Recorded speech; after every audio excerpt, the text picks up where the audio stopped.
Hello there, this is Jay here from Jay's Vintage Junk, and today I thought I'd let you have a quick look at a little Spectrum project I'm working on at the moment.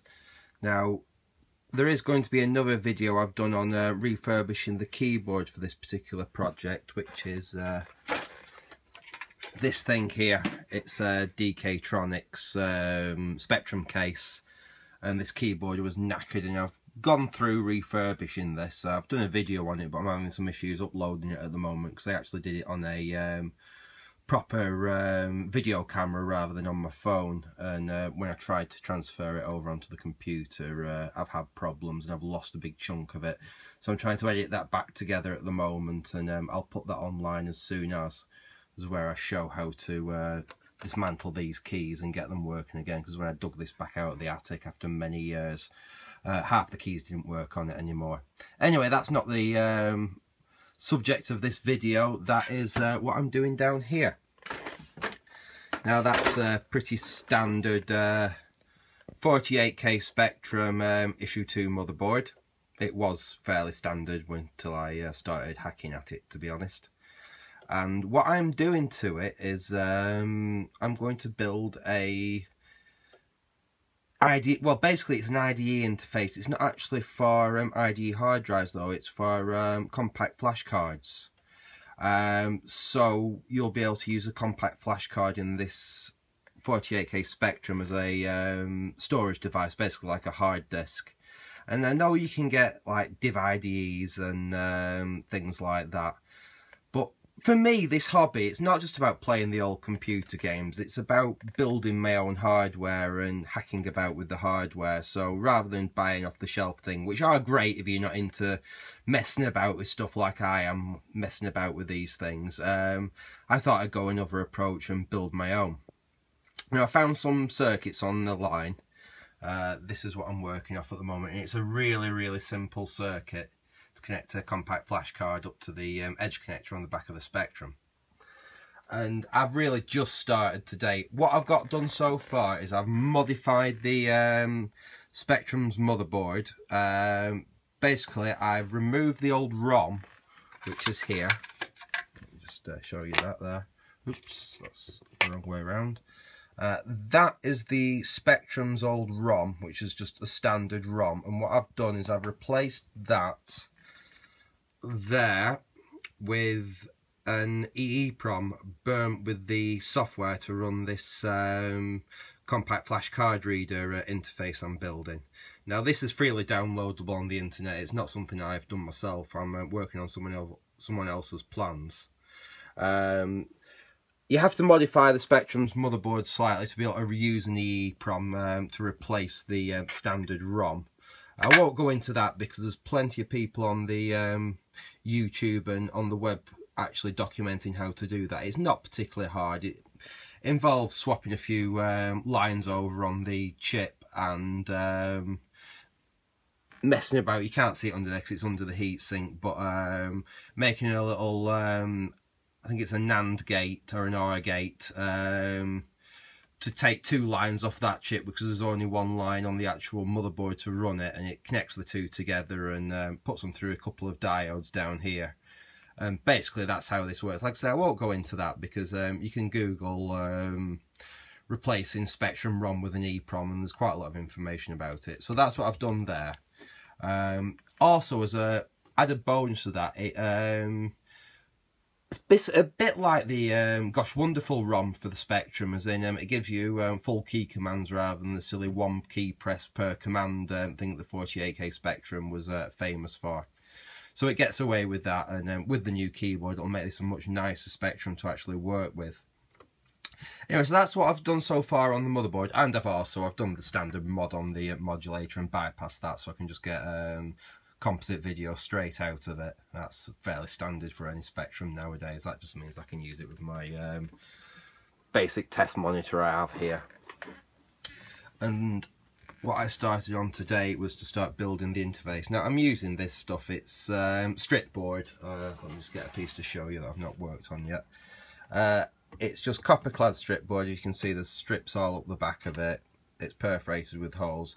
Yes, you could make your own circuit board for this, but this is just something really simple I'm trying to knock together that anyone else could follow that can use a soldering iron. So far what I've done is I was struggling to get the proper edge connector. Now these are getting quite expensive to buy, these edge connectors. That is a proper Spectrum edge connector there. So what I did, I had an old joystick interface which wasn't working anymore. It was a bit of a strange, obscure one. This is it. So it was Stone Chip Electronics, and it wasn't working anymore. You couldn't program it. None of the switches did anything on it. So I think it's probably some of this 74 series logic's gone bad on it. I've actually tested the cap on it and there's nothing wrong with the cap. So I'm guessing it's some 74 series logic's failed on it or something. I might have a play with it one day if I get another edge connector. And the other thing is, I was planning to try and desolder that edge connector completely. And after nearly an hour with solder braid and solder sucking, I still couldn't get the bloody thing off. So I actually resorted and I just snipped there were really nice long pins on this. So I just snipped them off like that so I could reuse the connector. I won't throw that away. I'll put it back in its case and what have you, and I'll keep it for either doing something else with, or I may try and repair it one day. But anyway, for this project, it's yielded me a nice edge connector. The other thing we need is a 74 LS10. It's a chip select. It's, what is it now? It says on here.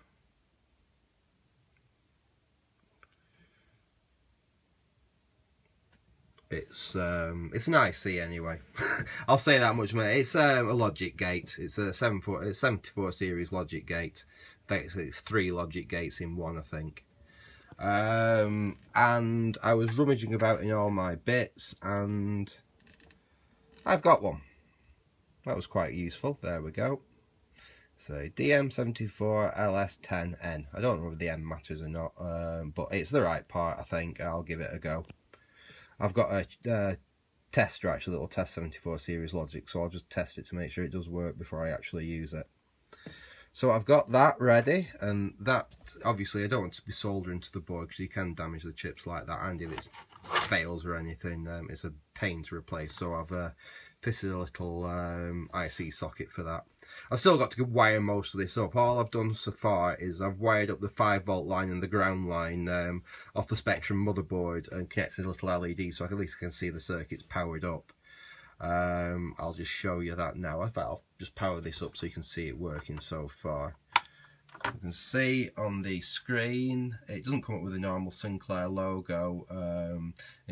I haven't got a keyboard connected to this at the moment, but if you was to just press enter, it just goes to a standard thing. You can type 10 print, you know, it works like standard basic. It's just, it's in long characters. You don't just press one key and it come up load or run or whatever. You actually have to type run now, which I prefer, and with that new keyboard it's much better anyway. There we've got the board up and running. You can see my little LEDs lit. I only had a 100 ohm resistor. I really need about 68 ohm resistor in there to get a little bit more brightness out of that. I'll switch that light out so you can see. There, like I say, it's not terribly bright, but it does the job. It shows you that the circuit's working. I'll switch it out now. You can't even see it properly with my yeah, I'll switch that off now. Still must be, no, I haven't switched that off. Oh, there we go. I'm going to switch that off now. There we go, it goes out. Trust me, I've got too many plugs on my bench, really. I need to sort that out. Anyway, that's what I've got up to so far. My next thing I'm going to have to do is finish up connecting all this lot up. Like I said, I've got the 5 volts. I need to get that across to pin 14 on the IC. I've joined 1, 3 and 12 together because they were nice and easy to do. I've got to do 3, 4 and 5 connected to pin B17 on the edge connector. I've got to do pin 10 to B24 on the edge connector. Pin 11 up to pin 6 I need to do. And then pin 8 comes out of that lot and that actually goes to the CF card, and I'll get to that later because what I have bought, if I can find it quickly,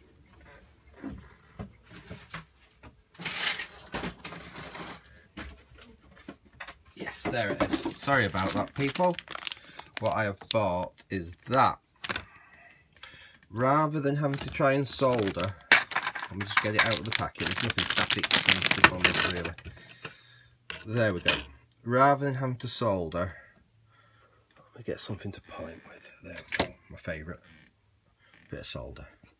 Rather than having to solder all them horrible connections there, it brings it out to I think it's 44 pin, isn't it? It's 2.5 inch IDE interface, and that's all this is. It's a 2.5 inch IDE to compact flash adapter board. It was £2.50 or £3 delivered from China. And I will use that to put the compact flash card in and connect this to that board there. I'll have to make a breakout lead that comes off there and will come onto a 2.5 inch hard drive edge connector, which will connect onto there. I think I've waffled enough for today, so I will leave it at that, and hopefully I'll get part 2 up sooner rather than later when I install the IC and get the rest of this connected up and see if I can actually do something with a compact flash card. One other thing I haven't actually forgot, I know I'm doing some videos on a DIY MMC card reader for the BBC Micro.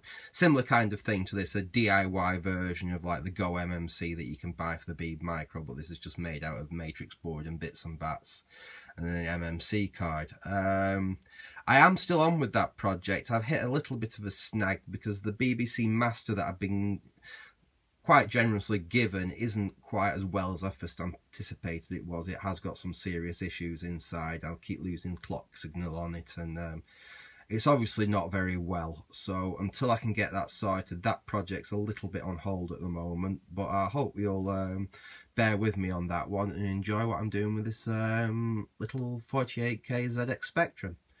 Okay, thanks for that, and goodbye.